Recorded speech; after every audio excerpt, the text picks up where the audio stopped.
8 signs that someone close to you secretly hates you. The most terrifying thing is to accept oneself completely. Carl Jung. Have you ever felt a strange twist in your gut when someone complimented you? As if their words didn't match the energy behind them? That's not paranoia. It's your intuition sensing the shadow self that Jung spoke of. The hidden envy, resentment, and secret competition masked by fake smiles. In today's video on spiritual wisdom, we'll explore 8 subtle signs that someone close to you may secretly hate you. These insights aren't just warnings. They're keys to self-protection and emotional clarity. Have you ever experienced this before?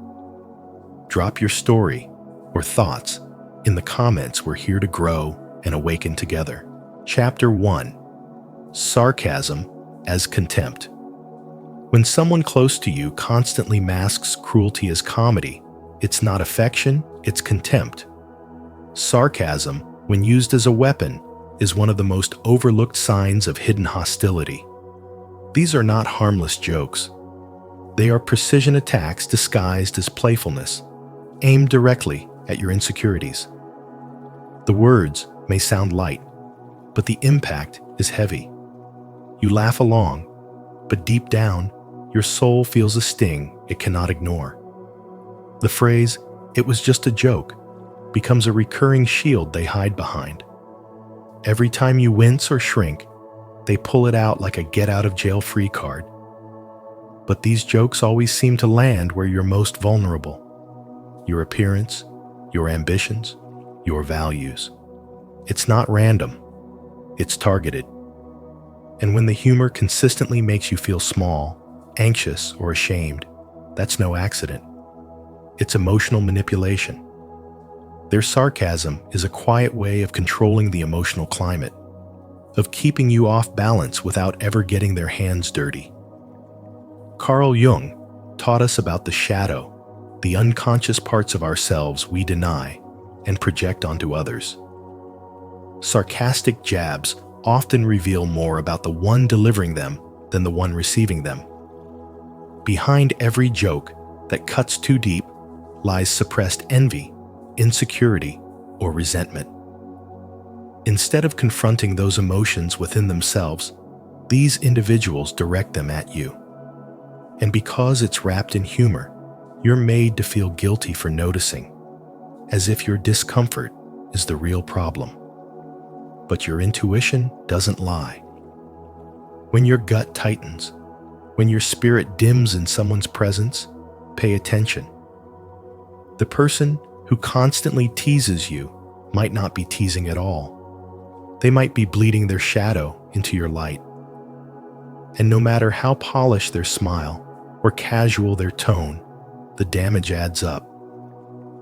Over time, you begin to shrink, not just around them, but within yourself.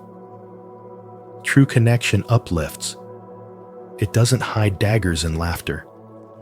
If someone's humor consistently makes you feel diminished, that's a red flag one that shouldn't be brushed off with, "they didn't mean it." Because the truth is, they did. Maybe not consciously, but their shadow did. And your body felt it before your mind could explain it. Have you ever laughed along with someone, only to walk away feeling drained or insulted?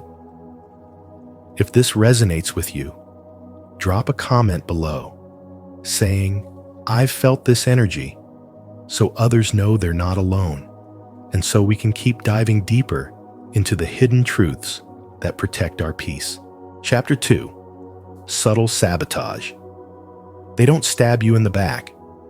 They slice your spirit with tiny paper cuts you're not supposed to notice. Again and again, they forget your big moments. They miss your graduation, your birthday, your product launch. When you need encouragement, they go silent. When you ask for advice, they offer suggestions that subtly nudge you in the wrong direction, disguised as help but designed to derail. This isn't random. It's not bad luck or forgetfulness. It's calculated, quiet sabotage. And the worst part? They smile through it all, making it harder for you to trust your own intuition. What makes it so hard to detect is the way they dress their neglect in politeness. They say things like, "I totally meant to be there," or "I just had something come up," again and again. But when it's their moment, they expect your full attention. They hold you accountable for their needs, but offer none of that accountability in return. At first, you make excuses for them. Maybe they're overwhelmed.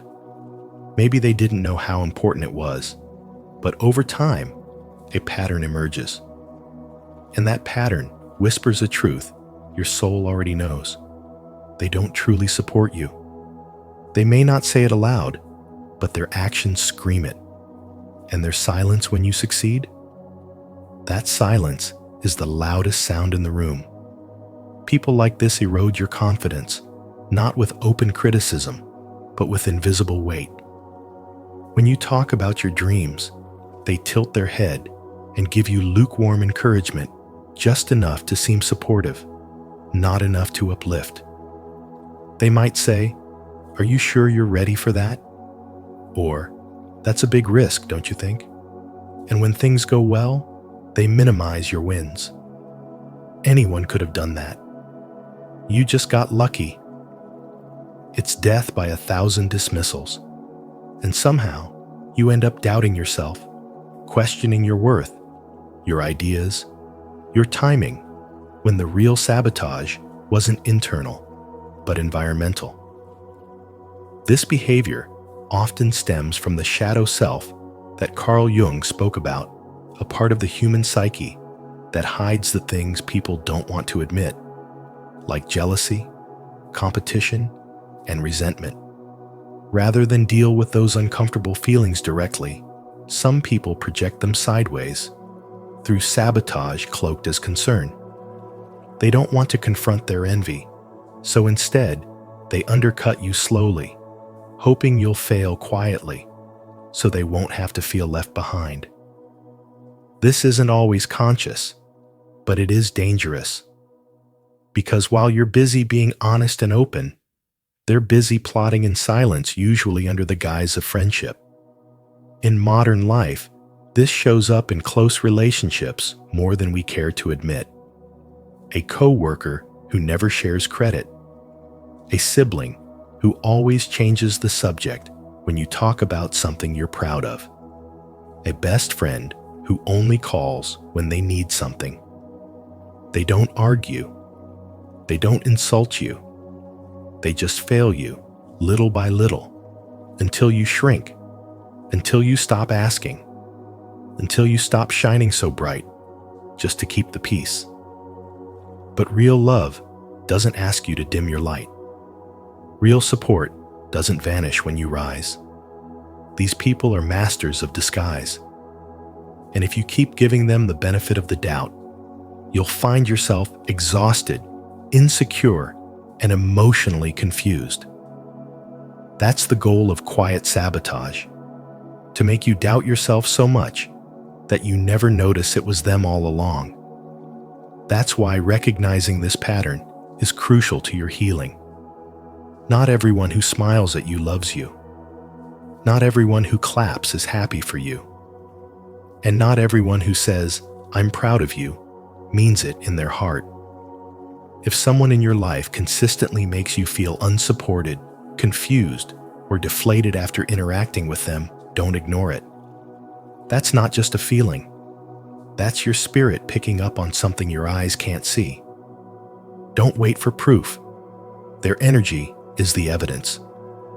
Leave a comment below if this resonates with you, and write, "I choose aligned, loving connections," to affirm your commitment to the relationships that nourish your soul. Chapter 3. Silent competition. Every time you succeed, there's a flicker in their eyes, a pause in their cheer, a shift in their tone. They smile, but it feels like a mask. Because deep down, your success isn't something they celebrate. It's something they measure themselves against. You're not just growing. You're unknowingly challenging their self-worth. What you see as a win, they secretly take as a loss. And instead of cheering you on, they mentally prepare their counterstrike. A story about their own accomplishment, a subtle one-up, a reminder that you're not ahead they are, or at least they want to be. This is not friendship. This is a silent competition. It's not loud. It doesn't scream jealousy. It whispers it in every reaction that feels slightly off. You talk about something you're proud of, and suddenly they change the subject. You shine, and they dim the room just enough so no one notices. You feel drained, not because of your work, but because you're surrounded by someone who turns every moment into a scoreboard. They don't clap when you win. They calculate. They don't walk beside you. They race you in secret. And the finish line keeps moving because they're not in it for joy. They're in it for ego. You start questioning yourself. You wonder if maybe you're just too sensitive. But Carl Jung reminded us, everything that irritates us about others can lead us to an understanding of ourselves. Their irritation with your growth reveals their refusal to grow. Their envy is not really about you. It's about the parts of themselves they've left abandoned. When your confidence enters the room, it confronts their insecurity. When your ambition speaks, it exposes their complacency. And that's why they compete. Because they don't know how to confront their own stillness. Instead of healing, they project. Instead of evolving, they compare. You were never trying to compete. You were just trying to become. But now, you're caught in an invisible war with someone who pretends to love you, but secretly resents your rise. And here's the dangerous part. You may begin shrinking yourself to keep the peace. You may water yourself down to be digestible to people who never intended to grow beside you. You may silence your joy so they don't feel small. But that's not your job. Your light is not a threat. It's a mirror. What they see in you reflects what they refuse to face in themselves. This is the energy that drains you without a word. The energy that hides behind compliments and claps, but always carries the undercurrent of envy. When hate wears the costume of friendship, it becomes a slow poison. It doesn't attack you, it erodes you. And if you're not aware, you'll normalize that erosion. You'll keep toxic people close because they never did anything wrong. But energy doesn't lie, and silence can scream louder than words. Pay attention. True friends don't compete. They inspire. They don't flinch at your glow. They amplify it. They don't feel threatened by your transformation. They celebrate it because they too are evolving. If your presence makes someone insecure, it's not your duty to dim. It's their responsibility to heal. Did you find this helpful? If so, please comment "awesome" below so we can continue to explore this kind of deep spiritual wisdom together. Chapter 4: Superficial Kindness. Their compliments sound sweet, but something in your gut twists. You hear, "I'm proud of you," or "You're amazing," yet there's a hollow echo behind the words. The smile on their face doesn't reach their eyes. You notice it, even if you try to brush it off. It's that quiet voice inside whispering, "They don't really mean it." This is not paranoia, it's intuition. Carl Jung believed that what we fail to bring into awareness will rule our lives in silence. That includes the hidden resentment behind polite smiles. True friends don't just say kind things. They radiate warmth when they say them. Real support is felt in the heart. Superficial kindness, on the other hand, feels like being hugged by someone who's emotionally checked out. You sense it when their energy doesn't match their words. The conversation feels scripted. They use the right phrases: "I support you," "You deserve it," "Good job." But their presence is missing. There's no real eye contact, no empathy in their voice. Everything about their interaction feels robotic, as if they're acting from obligation rather than care. According to Jung, this is the shadow self in action. Envy, frustration, and competition dressed up in politeness. And though they may never openly say a hurtful thing, their energy quietly drains you. You leave conversations with them feeling confused, like something just doesn't add up. You might begin to notice they only show up when it benefits them. They celebrate your success publicly, but privately, they go silent. When you're struggling, they offer vague support, but they're quick to disappear when you need real emotional presence. A person who secretly resents you won't attack you. They'll avoid you. Or worse, stay close enough to observe you, but far enough to never uplift you. They'll clap with the crowd, but you'll feel the pause in their applause. You'll sense the hesitation behind their congratulations. This kind of subtle sabotage is hard to explain, but your spirit feels the disconnect even if your mind can't find the proof. Their politeness starts to feel like a performance. Every kind word seems rehearsed. Every compliment feels like a transaction. You might start to wonder if you're imagining things, especially because nothing overt has happened, no betrayal, no harsh words. But that's the trick. The most dangerous hatred is not the loud kind, it's the quiet one, masked by etiquette. And if you ignore it long enough, it begins to erode your energy, self-trust, and emotional clarity. Because the truth is, love never needs a script, it flows. But resentment rehearses every word to appear clean on the surface.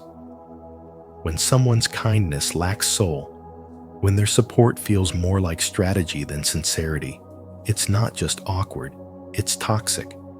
And the longer you stay in their energy, the more your own spirit starts to dim.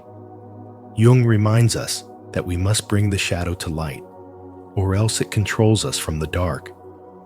So when you feel that off vibe from someone who's nice, pay attention. You're not being overly sensitive. You're reading energy accurately. Energy doesn't lie. Words do. If you've ever felt the chill behind a warm smile, you're not alone. Subscribe for more insights on decoding fake kindness and building truly authentic connections. Chapter 5. Controlling through care. Their words sound like wisdom, but the result is always the same. Your dreams get smaller. You speak your truth. They nod with concern, and suddenly you're doubting yourself. They say it's for your own good, but somehow you always end up discouraged, hesitant, or quietly giving up on what lights you up inside. This isn't love, it's control, wearing the mask of protection. What they call advice is often their attempt to keep you in a place that feels safe for them, not for you. Carl Jung once said that people who can't manage their own inner chaos often try to control others to create the illusion of safety. Their inner disorder leaks outward, not through rage or obvious aggression, but through soft-spoken warnings, logical arguments, and carefully disguised fear. And because they sound calm and composed, you believe them. You internalize their fear as your own. You shrink, thinking it's maturity. You settle, thinking it's wisdom. But pay close attention. Their concern always flows in one direction, away from your expansion. They never say, "How can I help you grow into that?" They say, "Are you sure?" That's risky. What if you fail? They push you toward comfort, but never freedom. Behind every piece of their guidance is a hidden message. Don't change. Because if you change, you'll leave the version of yourself they know how to control. This kind of dynamic plays out everywhere in families, friendships, and romantic relationships. You tell your mother you want to leave your job and pursue your calling, and she says, "Just be grateful you have stability." You tell your partner you want to write a book, and they say, "You don't have time for that." You mention moving to another city, and your best friend looks away and says, "But everything you need is right here." And each time, you're left wondering if your desires are selfish, immature, or unrealistic. It's not just discouragement, it's emotional scripting. You start to believe that dreaming big is dangerous, that wanting more is a betrayal, that growing means losing love. And that's the real trap. When fear dresses up as care, you confuse control for closeness. Their shadow, the part of them that feels unsafe, insecure, and unworthy, reaches out and quietly steers your life. Not because they hate you, but because they haven't made peace with their own chaos. But you don't owe anyone your smallness. Your vision doesn't need their permission. And love, real love, will never stand in the way of your evolution. It won't cage you to feel secure. It won't shrink you to avoid abandonment. It will walk beside you, even if the path makes them uncomfortable. Because true care is not about control. It's about support, trust, and believing in your light, even when it outshines their shadow. If this message opened your eyes today, leave a comment of truth. I trust my path. I release control and walk boldly in my purpose. And don't forget to like, subscribe, and turn on the notification bell for more powerful insights every week. Chapter 6: Gossip and Criticism Behind Your Back. They won't confront you directly. Instead, they chip away at your spirit with whispers. Their words creep through social spaces like smoke, twisting your intentions, reshaping your character, and planting suspicion in the minds of others. Suddenly, you're left wondering why the energy in the room shifts when you enter. Why do people hesitate before responding? Why do friends begin to feel distant? This isn't paranoia. It's a reaction to the silent sabotage of someone who pretends to support you, all while crafting a version of you that fits their insecurities. Carl Jung believed the shadow self holds all the parts of us we reject. And when someone refuses to face that darkness, it leaks out in manipulation and gossip. They don't just talk, they inject venom subtly, so it's not easily traced back to them. They say just enough to raise eyebrows, just enough to make others doubt you.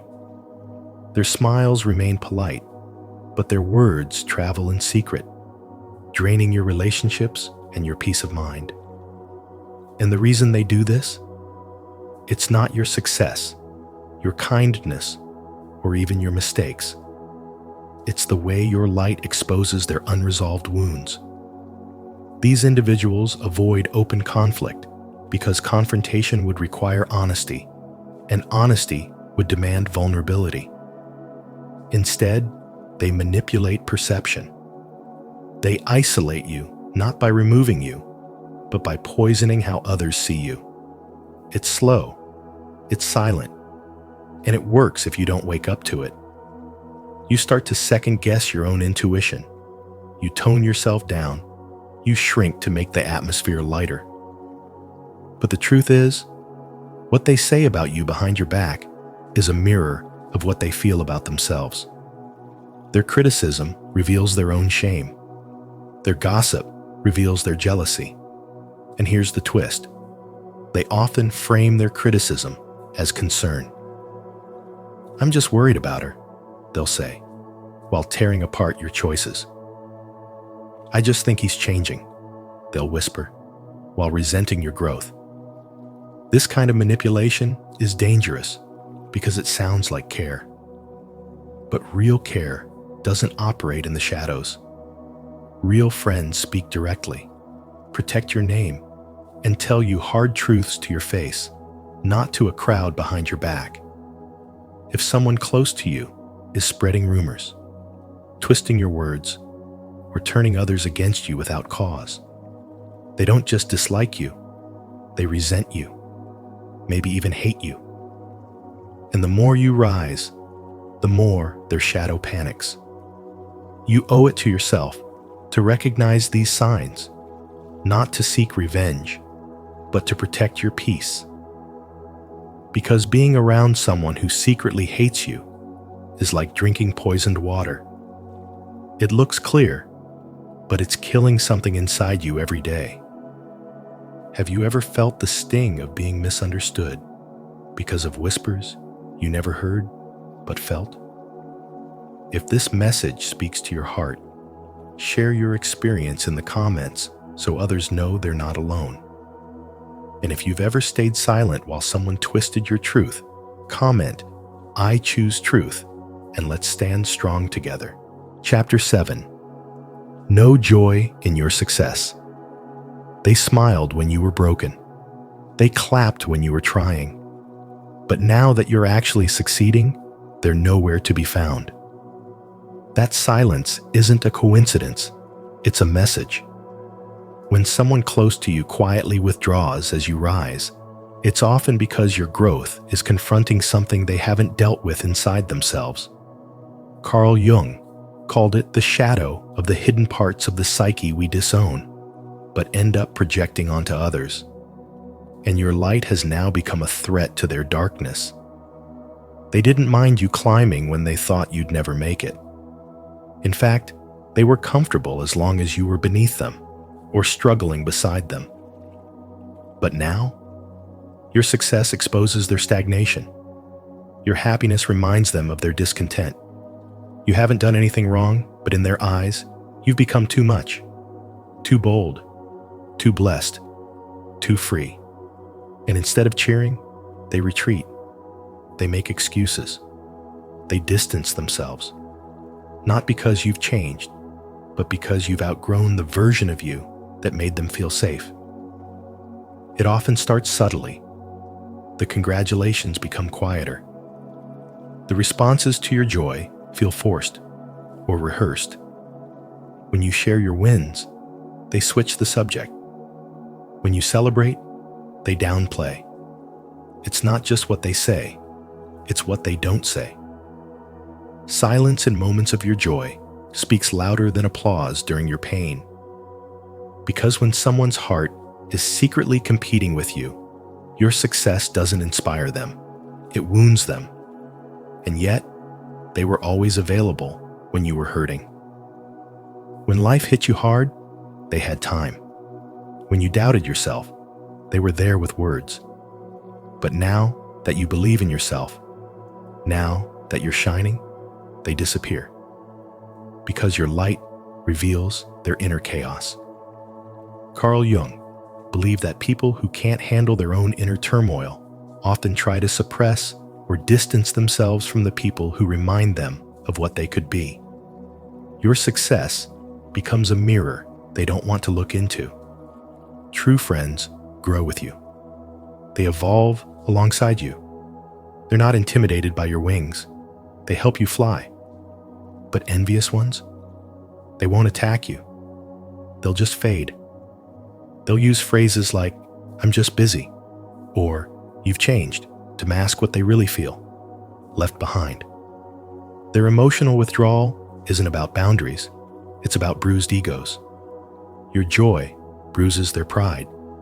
And instead of doing the work to heal, they choose the easier route: silence, distance, and quiet resentment. But your progress is not an offense. Your happiness is not a betrayal. And their discomfort is not your burden to carry. You don't have to shrink just to keep someone else comfortable in your light. You weren't meant to stay small, so others could feel big. If they can't clap when you win, they were never truly on your team. Growth will always reveal who was clapping from the heart and who was clapping for control. Their silence is their confession. Their distance is their decision. And your continued rise is your truth. Keep climbing. Keep glowing. Let your joy be loud, even if it makes others quiet. Because the ones meant for you will never fear your light. They'll reflect it. Comment below. I celebrate my growth unapologetically if you're done shrinking to make others comfortable. Let's rise boldly and in truth together. Chapter 8. Body language never lies. Their words may say, "I'm happy for you," but their body speaks a different truth. The smile they flash is tight. Their eyes avoid yours. The energy in the room shifts subtly but unmistakably. You feel it. It's not what they said. It's how they said it, how they stood, how they looked away just a second too long. Carl Jung believed that the unconscious reveals itself when the conscious tries to hide. And that's exactly what happens when hidden resentment slips through the cracks of polite conversation. You don't need a psychology degree to pick up on these signals.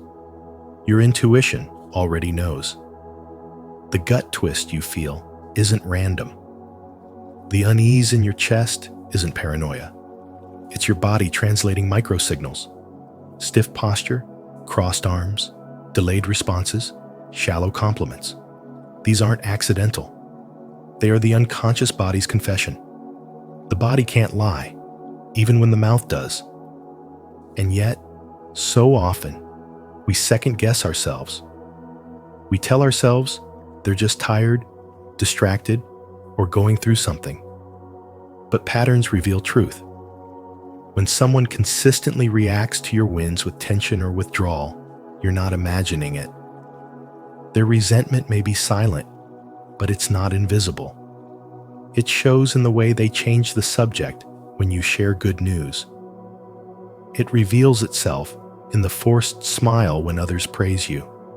It leaks out in their lack of enthusiasm, the emotional vacancy behind the congratulations. Real friends don't compete with your light. They rise with it.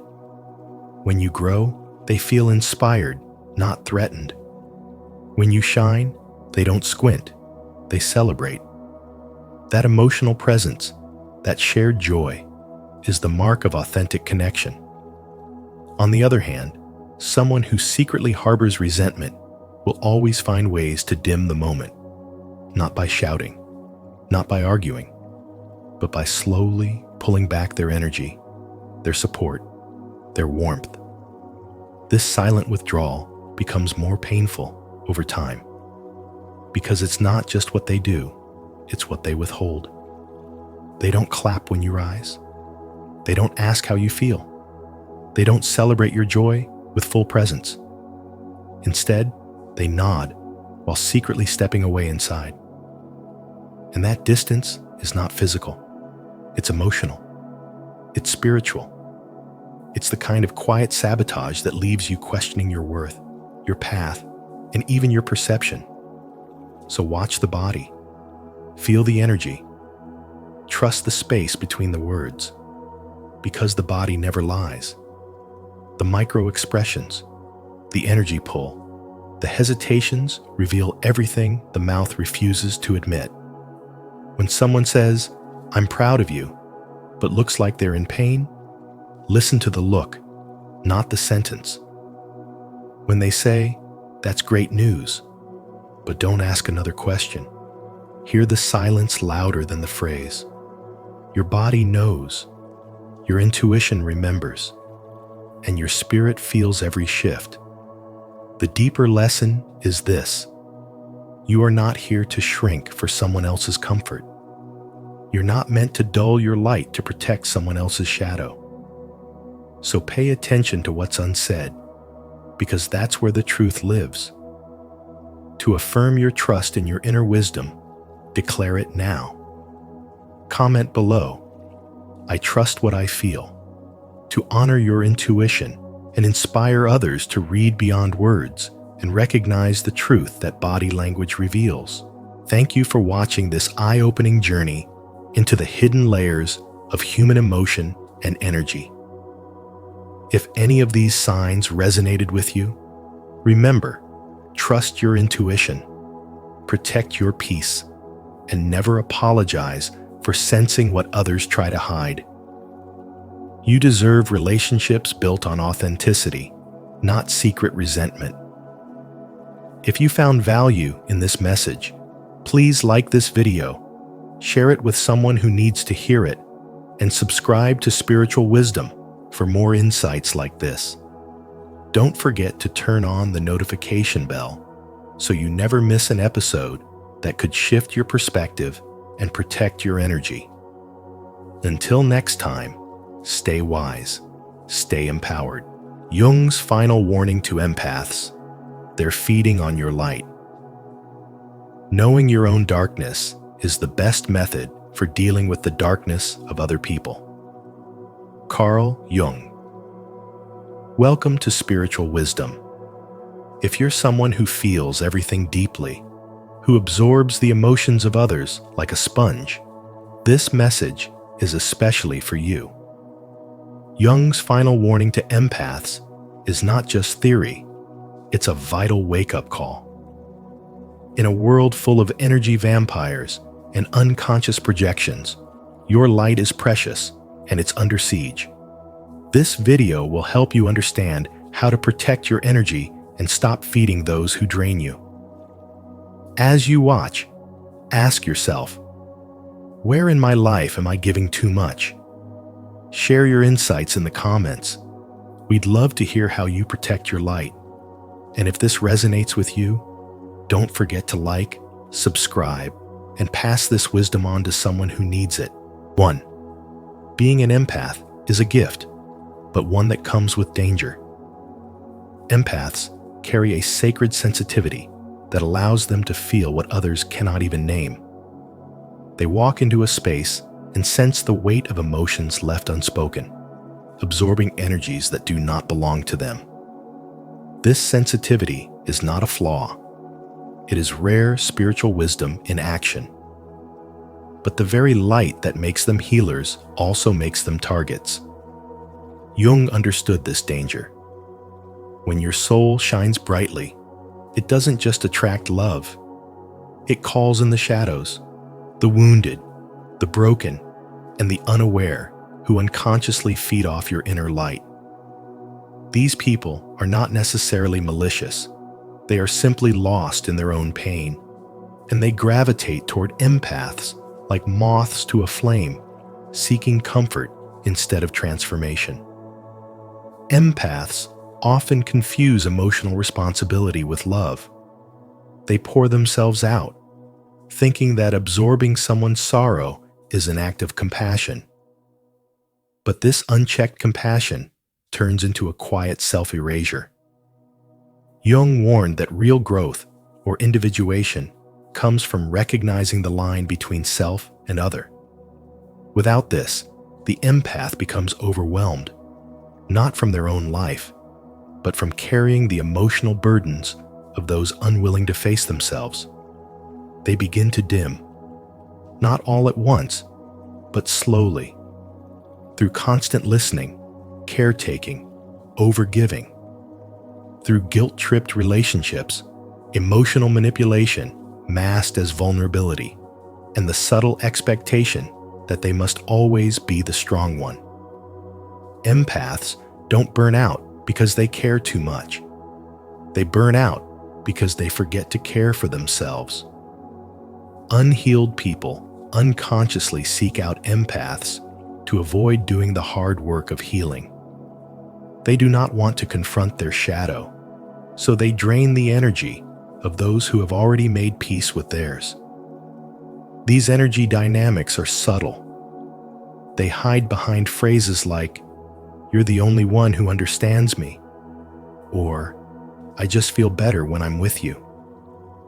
But if you're always the one carrying the conversation, calming the crisis, and holding space, while they offer nothing in return, you're not in a relationship.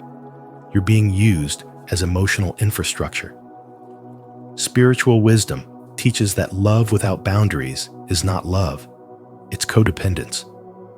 To guard your light is not selfish, it's sacred. Your empathy must be guided by discernment. Helping someone doesn't mean abandoning yourself. You can support others without absorbing their chaos. You can care without collapsing. The more you honor your energy, the more your relationships shift. Some people will resist your boundaries because they benefited from your lack of them. That's not your burden to carry anymore. True healing begins when you realize you are not responsible for fixing others. Your role is not to be everyone's emotional sponge. Your gift is powerful, but it is not meant to be given without wisdom. You must learn to say no with love, to walk away without guilt, and to give without draining yourself.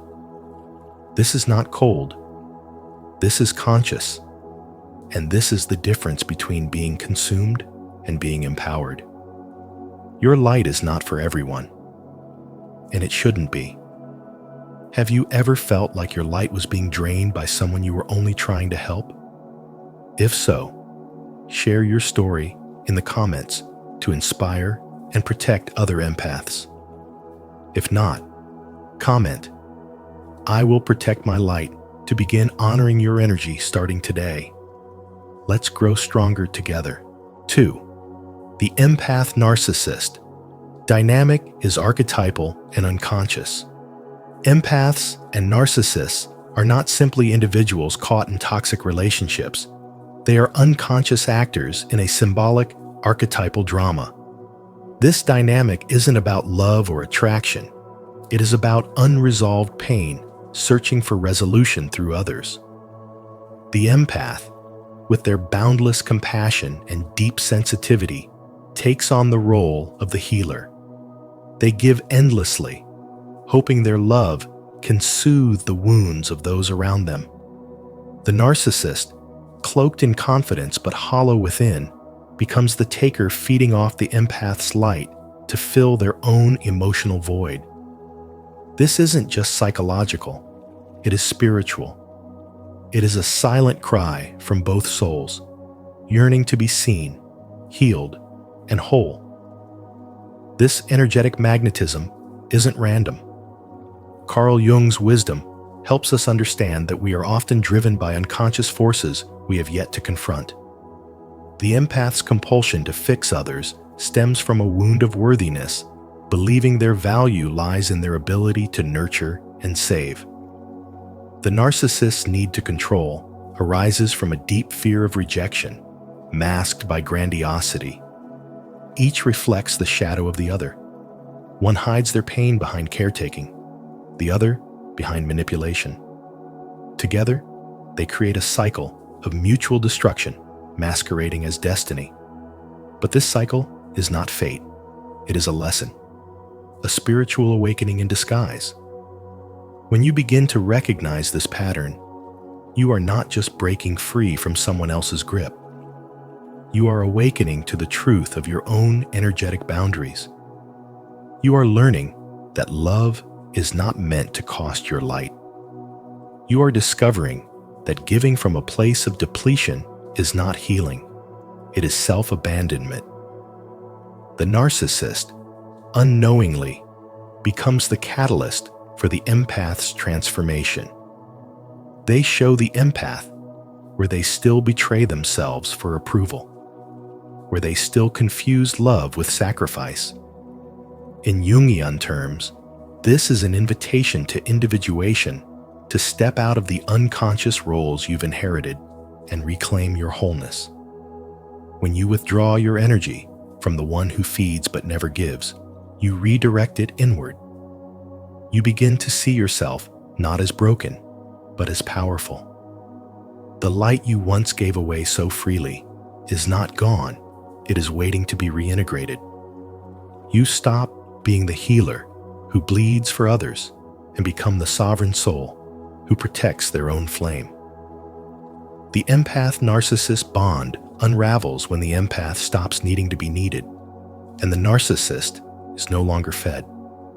The illusion collapses, and in its place, truth emerges. A truth born not from blame, but from deep self-awareness. This is not just emotional healing, it is spiritual awakening. You are not here to be consumed. You are here to rise, to reclaim your energy, and to recognize that the love you've been trying to give others is the very love you were always meant to give yourself. If this insight into the empath-narcissist dynamic resonated with you, don't forget to like, subscribe, and share your reflections in the comments below. Let's continue exploring the deeper patterns that shape our relationships together. 3. Trauma and adaptation shape the empath's identity. Many empaths did not simply wake up one day and discover they could feel the emotions of others. They were shaped by environments that demanded they do so. In childhood, emotional attunement often became a form of survival. When a caregiver's mood determined whether the home was calm or chaotic, the child learned to scan every gesture, tone, and silence for signs of danger.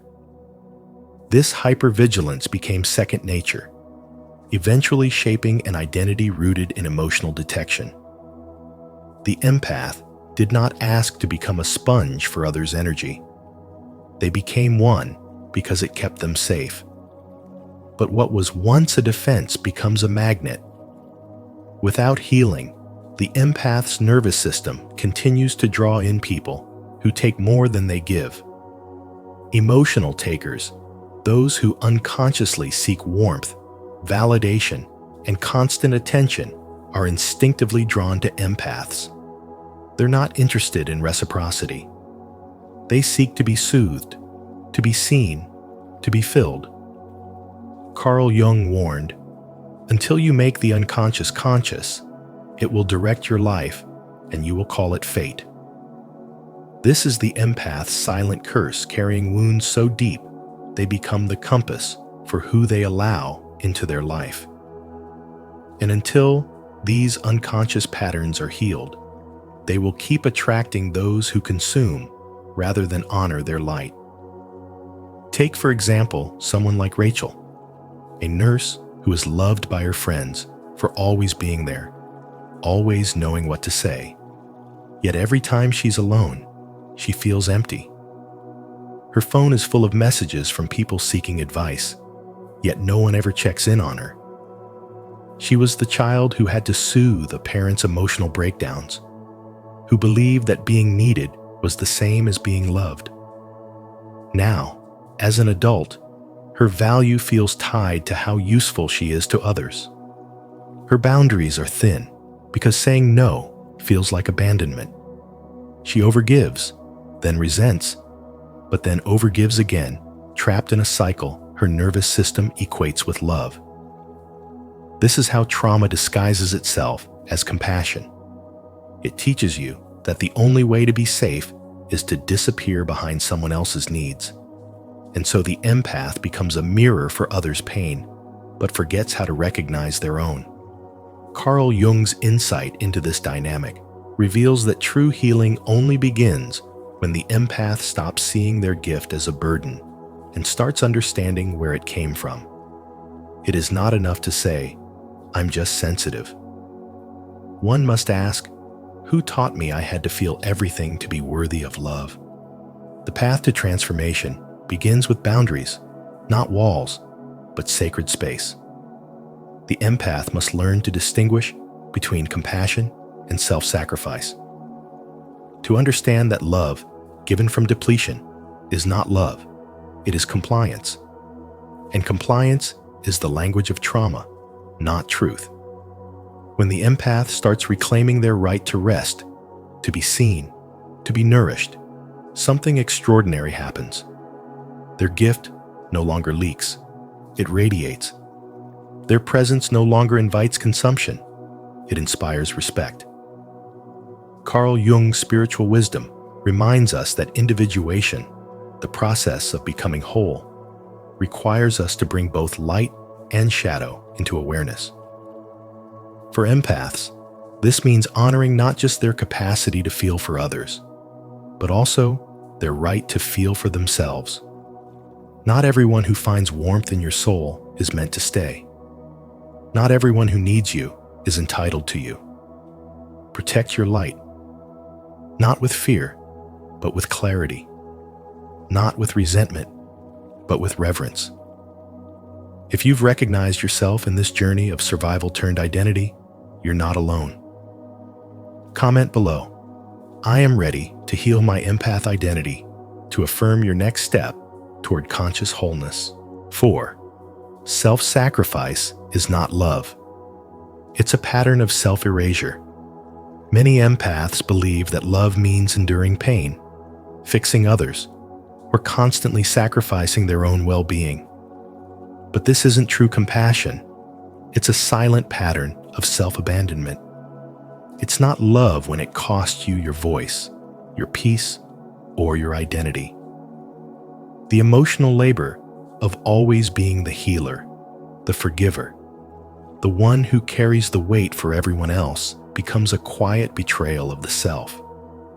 You start losing your center, not because others took it, but because you gave it away under the illusion that this is what it means to care. When you constantly dim your light so that others feel more comfortable in their shadows, you aren't helping them grow. You're enabling their stagnation. And worse, you are starving your own soul of the energy it needs to evolve. What masquerades as unconditional love is often codependency in disguise. You feel needed, so you stay. You feel responsible, so you fix. You feel guilty, so you stay silent. But the truth is, any love that requires you to shrink is not love. It's a slow disappearance. Carl Jung understood this deeply when he warned about the dangers of the unconscious. He believed that when you shine too brightly, those who are not ready to face their own darkness will not celebrate your light. They will feed on it. And if you're not aware of this dynamic, you'll think your exhaustion is love. You'll think your burnout is devotion. But really, it's the price you're paying for trying to be everything to everyone. This is where spiritual wisdom becomes essential. You must understand that being empathic does not mean being boundaryless. Sensitivity is not a weakness, but it becomes one when it lacks protection. Your intuition, your energy, your emotional depth are sacred, and if you do not guard them, others will drain them unconsciously. You cannot be a healer if you are constantly bleeding. You cannot be a light if you keep burning yourself down for people who refuse to build their own fire. To choose yourself is not to betray others. It is to honor the divine spark within you. It is to say, "I matter too." It is to recognize that real love does not demand self-erasure. It celebrates authenticity, truth, and mutual respect. Choosing rest over martyrdom, truth over silence, and wholeness over performance is not selfish. It's self-respect. And without self-respect, no relationship, no act of giving, no spiritual journey can ever be sustainable. Empathy must be rooted in wisdom. Compassion must include yourself. Love must be mutual. Otherwise, it becomes a slow form of spiritual starvation. You are not here to dissolve for others. You are here to rise. You are not a crutch, a savior, or a sacrifice. You are a mirror, a guide, a soul. And when you remember this, you will stop giving your light to those who only know how to consume it and start sharing it with those who know how to protect and reflect it back. If you're ready to break free from self-erasure and reclaim love that honors your truth, don't hesitate to like, subscribe, and share your thoughts in the comments below. Let's heal this pattern together. 5. Boundaries are the key to healing and empowerment. Empaths must learn that pouring love endlessly into everyone is not a virtue, but a slow erosion of the self. When you give your energy away without restraint, you eventually feel drained, anxious, and invisible even to yourself. What feels like love becomes a cycle of emotional depletion. This is not what spiritual awakening is meant to be. Awakening is not about becoming more available to others. It's about becoming more available to your truth. Without boundaries, your empathy becomes a gateway for others to feed on your light. Not everyone who reaches for your hand is reaching out of love. Some are reaching out of lack of hunger. And if you keep giving, believing it's your responsibility to ease every burden, you will mistake codependency for compassion. True compassion honors both others and yourself. That is why discernment must become your daily spiritual practice. You don't have to absorb everything you feel. You don't have to fix every storm you walk into. You don't have to explain your no. Saying no is not cruelty, it is clarity. Every boundary you set is a message to your own soul. I matter too. It's not selfish to protect your peace. It's sacred.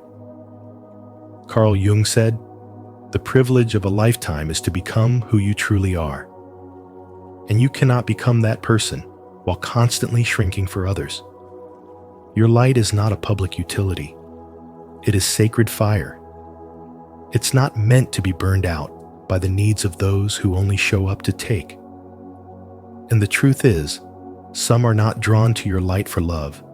They are drawn to consume what they cannot create. The moment you stop apologizing for your energy is the moment you begin to heal. That is when your spiritual wisdom deepens.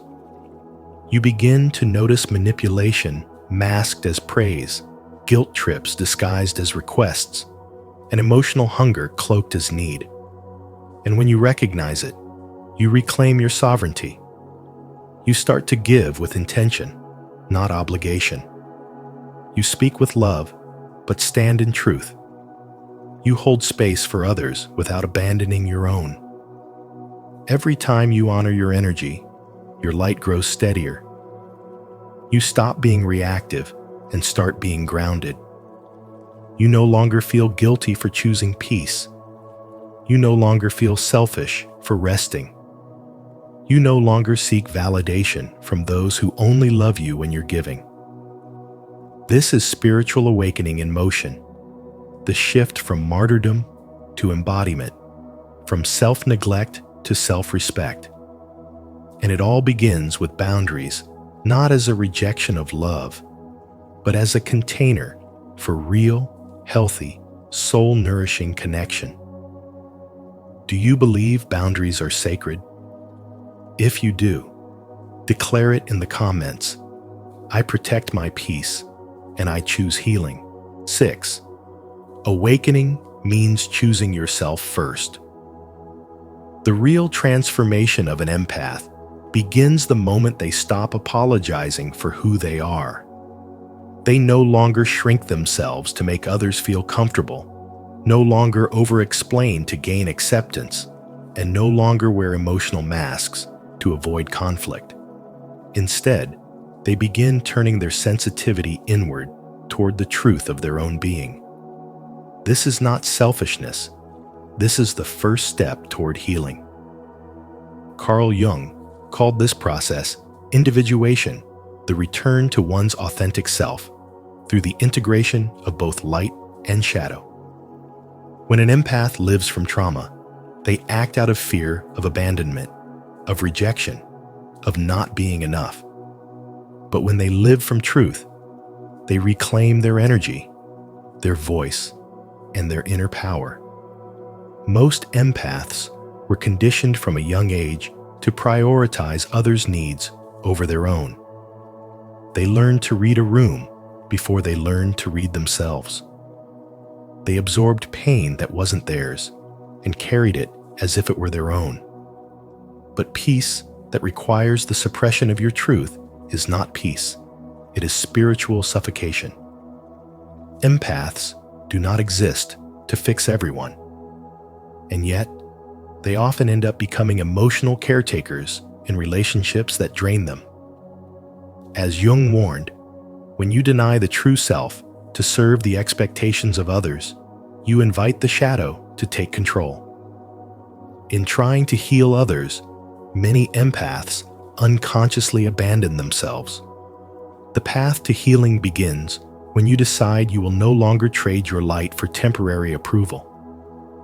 Take the story of Sarah, a deeply compassionate woman working in a high-stress corporate environment. She said yes to everything, took on extra tasks, stayed late, made room for others' needs while ignoring her own. At home, she was the same, carrying her partner's emotions, mediating every conflict, trying to be perfect. But perfection is a prison. One evening, after weeks of anxiety and sleepless nights, Sarah broke down. Not because someone hurt her, but because she realized she had betrayed herself. That night marked a turning point. She began to set boundaries, say no, and listen to her body instead of everyone else's voices. Her world didn't fall apart. It expanded. She wasn't cold. She was clear. And that clarity saved her. When an empath begins to choose themselves, everything shifts. The guilt begins to dissolve. The need to explain fades. The energy once used to rescue others now nourishes the soul. This is not the end of empathy. It's the rebirth of it. You are no longer giving from emptiness. You are giving from overflow. Carl Jung taught that until you make the unconscious conscious, it will direct your life, and you will call it fate. The moment you stop running on autopilot, serving everyone but yourself, you begin living with intention. And with that intention comes the power to transform not just your life, but your destiny. Spiritual awakening for the empath is not about becoming harder. It's about becoming more honest.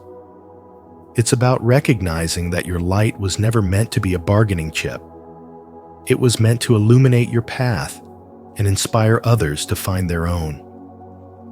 Leave a like, subscribe to Spiritual Wisdom, and turn on the notification bell so you never miss powerful content like this. If you're ready to choose yourself and live from the truth, comment below. I choose myself first. This is my awakening. 7. Your light is sacred, not a resource for others to consume. You are not here to be consumed. You are not a power source for others who refuse to find their own. The truth is, you have been giving pieces of your light to people who only know how to take. And still, you wonder why you feel tired down to your soul. You wonder why your energy feels like it's evaporating, why you're constantly recovering from conversations that feel more like battles than exchanges. But let me tell you this, your light is not the problem. It never was. The problem is who you've allowed access to it. You are not too intense. You are not too emotional. You have simply given too much of your sacred essence to those who could never carry it with respect. Carl Jung said, "The brighter the light, the darker the shadow." As empaths, we naturally draw people who live in shadow, those seeking warmth, understanding, and healing. But not all who approach your light come with clean hands. Some come to feed, to absorb what they cannot create, to draw strength from your soul because they've abandoned their own. And if you're not awake to this pattern, if you haven't had your spiritual awakening, you'll keep calling it love, keep calling it friendship, keep calling it being a good person, while your own energy slowly disappears. You've been trained to serve, to carry, to absorb. But now, you must learn to discern. Not everyone who reaches for your light deserves it. Not every soul that clings to you is aligned with your path. Some people are not looking for healing. They are looking for a host. And the moment you stop being useful to their dysfunction, they will label your boundaries as betrayal. They will say, "You've changed." And they will be right. Because this time, you have. You've finally chosen yourself. This is not a call to become cold or hardened. This is a call to become clear. Spiritual wisdom teaches that true love is not sacrifice, it's alignment. When you are aligned with your own light, you no longer feel guilty for not saving everyone. You realize that healing is not something you can do for someone else. It's a path they must choose. And you are not a rescue mission. You are a sovereign soul. You are here to radiate, not repair. You are here to expand, not shrink. Stop apologizing for your intensity. Stop diluting your presence so others feel comfortable. Stop over-explaining your silence to those who only listen when you're in pain. Your energy is not a charity. Your compassion is not endless. And your boundaries are not up for negotiation. You are allowed to retreat. You are allowed to protect your peace. You are allowed to walk away from those who refuse to grow. There is no shame in choosing yourself. There is no guilt in closing doors that lead to cycles of self-abandonment. There is only freedom. There is only the quiet, powerful knowing that your light is not here to be harvested. It is here to illuminate your path. And those meant for you will never require you to go dim just to be accepted. If this message has stirred something deep within you, affirm it in the comments. My light is sacred. I choose to protect my energy and walk in my truth. Don't forget to like this video, subscribe to Spiritual Wisdom, and turn on the notification bell so you never miss powerful insights like this.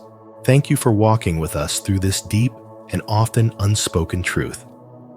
If Jung's warning resonated with your experience, know this: your light is sacred, and not everyone is meant to hold it. Protect your energy. Stand firm in your empathy, but no longer let it be your undoing. If this message spoke to your soul, please like this video, share it with someone who needs to hear it, and subscribe to Spiritual Wisdom. Don't forget to turn on the notification bell so you never miss our next insight into the soul's journey. Until next time, stay aware, stay empowered, and stay in the light.